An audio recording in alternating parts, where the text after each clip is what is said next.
On the first stabilization method, we're going to use this sheet here. Now this is generally supplied with all Brother scan and cut machines, and it's the Tack fabric support sheet. Basically looks like a green sheet with a glossy overlay. Now I've already prepared my fabric, so I'm going to move that to one side while I prepare this. Now on this you have a glossy side and a satin side. You've also got this little label that's showing you to position it on your cutting mat. Now normally this would go onto a standard mat, however this is a mid-tack that I've re-tacked, so it's actually the equivalent of a standard mat. And basically what this Tack fabric support sheet is going to do is to increase the stickiness of your sticking mat so that it will hold the fabric in place whilst it's being cut. Now with this label at the top, you're going to affix this to your mat, and I generally start at one end and then roll it down, just gently pushing out to the corners to stick it in place. And then I would get my brayer and just make sure that's firmly attached to the mat.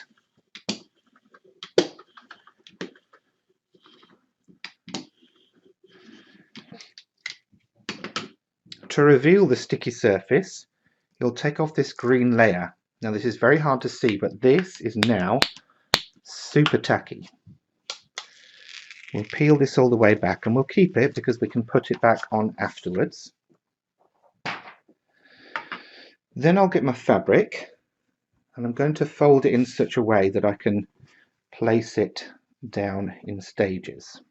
So I'll get it ready just a bit like this, and then I'll position it and then just drag the bottom edge onto the mat until the bottom edge is lined up, and then as I did with the actual adhesive sheet, I'm just rolling it forward so that I don't get any air bubbles, any ridges, any bumps or anything else stuck underneath the fabric between it and the fabric support sheet. And then I'll smooth it over and just gently and lightly run my brayer up and down to make sure that that's stuck. I don't need to press too hard because this is already very sticky. I'm just very gently running it over. And that's now ready to cut something with. So let's do that now.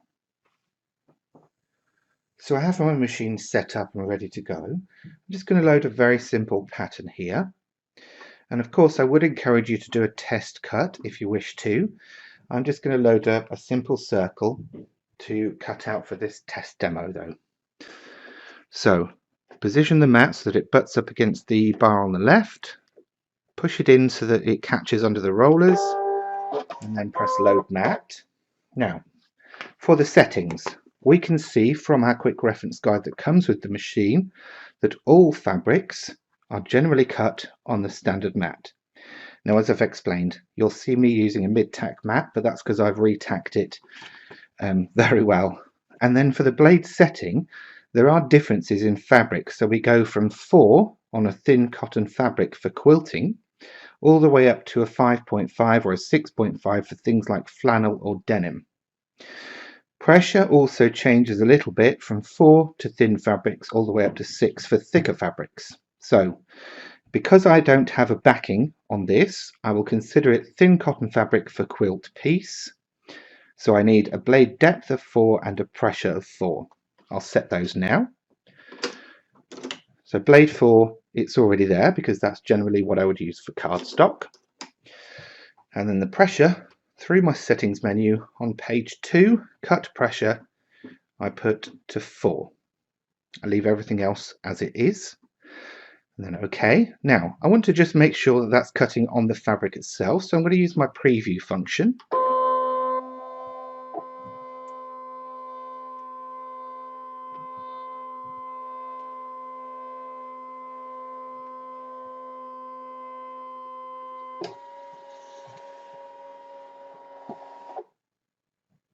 That's great. Now because my preview of fabric is quite dark and bold and intense, I can't quite make out the circle. I can drop the contrast though here by going into my settings menu where it says background, select that middle option and then go back. And you can see it's toned it down so that I can see the cutting file much better. So there we go. I'll just position it there. We choose cut, and then we'll send that through.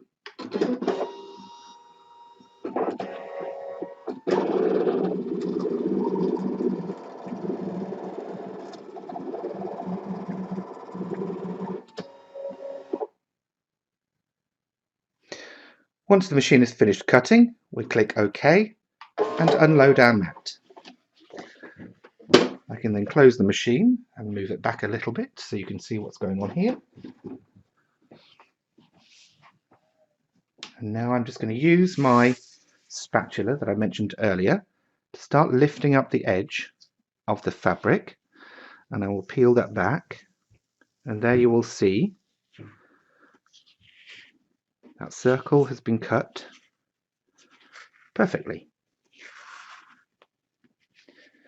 And of course you then remove the rest of the fabric, and it's better to remove it in stages and pull it almost at a 180-degree angle like this, because then it avoids overstretching that fabric.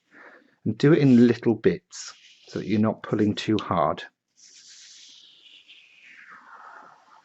There we go. Nice piece of fabric ready to cut again in the future. And of course, if you get any little bits of fabric stuck to your mat like this, you can of course use the tweezers to pull those off. Thank you, goodbye. Or of course, you can use your mat scraper to get rid of any extra bits.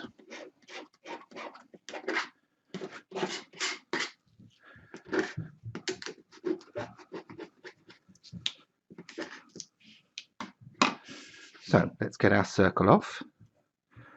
Again, just gently teasing around the edge because we've got raw fibre edges here.